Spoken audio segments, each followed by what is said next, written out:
The Apostle Paul says this in Romans chapter 8, verse 28. And we know that God causes everything to work together for the good of those who love God and are called according to his purpose for them. So Paul says that no matter what happens in your life, no matter how bad, no matter what it is, no matter how long you've been waiting, somehow God will use all of that for good in our lives. And the bottom line is we're probably never going to understand what that really means. But God says he does. So we just need to accept that.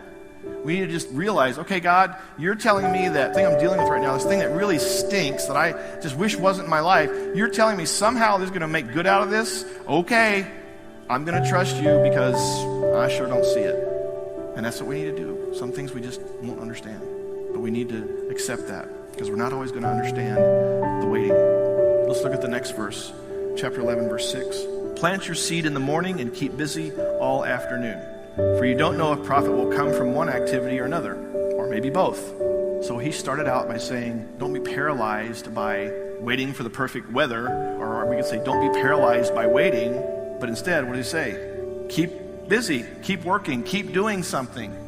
If you're not paralyzed, that means you're doing something, even while we're waiting. Because waiting doesn't mean doing nothing. You've got to understand that. Don't ever let anyone tell you that waiting on the Lord or waiting on God means, oh, I'm just trusting God, I'm not going to do anything because I don't want to mess up his plan. Oh, come on. I don't really think that's what it means. It just means that we need to wait and trust for him to do something. At the same time, Solomon says, keep doing something. So we're going to talk about what that might look like. And there's a balance here. What we need to have is a balance between, I know God wants me to trust him. I know God wants me to wait on him somehow, because the Bible talks a lot about waiting on the Lord. So I know there's something to that. But I also believe that God wants me to do something. He's given me a brain. He's given me the ability to do things. He's given me opportunities. He's given me skills. So what's the balance between God and me? And that's probably a question none of us will really ever fully be able to answer. But one of the things to think about would be, if I'm trusting God, but I believe that I'm supposed to be doing some things, then I need to balance what I do with trusting God so that I'm not sort of tipping the scales and now I'm trying to be God and now I'm really trying to take control of the situation completely and I'm not really trusting God. So it's more kind of all right, I'm trusting God, but I think, maybe this is something I should do. We'll talk a little bit about this more, about how you can figure that out. But it's a balance between trusting God and knowing that we need to be doing things too while we're waiting, not just sitting still. Sometimes God actually wants us to be part of the solution. When we're waiting, when things are going on, we have a part to play in that, and you need to understand that. Don't just get lazy. If your job stinks, maybe you need to be thinking about what to do about it. Maybe you can actually make it better. Maybe you can go talk with your boss. Maybe there are things you can do to make your job better. You don't need God to miraculously bring a headhunter to your door and whisk you out of there into the perfect job, which does not exist, by the way. Sometimes the solution is just, okay, well, you can do something. So you can start thinking, okay, my job stinks. What am I going to do? How can I make it better? The answer might be to leave and get a new job. That's possible. But it could be that you might actually be able to make a difference in your workplace somehow.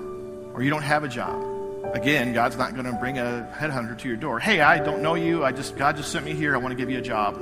It just doesn't work that way. If you're waiting on God for a job, but you're sitting at home watching TV, doing nothing, I don't think you're going to find a job. I really doubt it. But if you're waiting on God, you're trusting that he's going to provide for you, but at the same time, he's given you a brain and things that you can do. You write a resume. You start networking with people. You start looking in the paper or in other places. You start doing your part to find a job. And then those two things work together, because God says that all things work together, right? So those two things work together. It's God's peace and my peace. Now somehow I can get a job because I'm trusting God, but I'm also doing my part. That's kind of the balance thing. And we can apply this to all the other things we've talked about. Relationships, illness, trying to figure out what you're going to do for the rest of your life. All those things, we have a part to play to some extent. We just have to kind of try that out and figure out what it is. Because waiting doesn't mean doing nothing.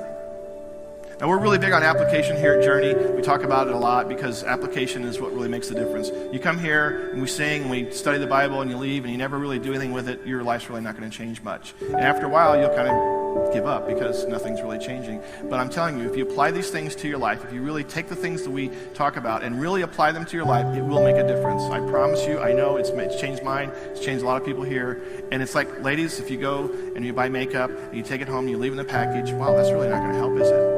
Not that any of you need makeup. You're all beautiful.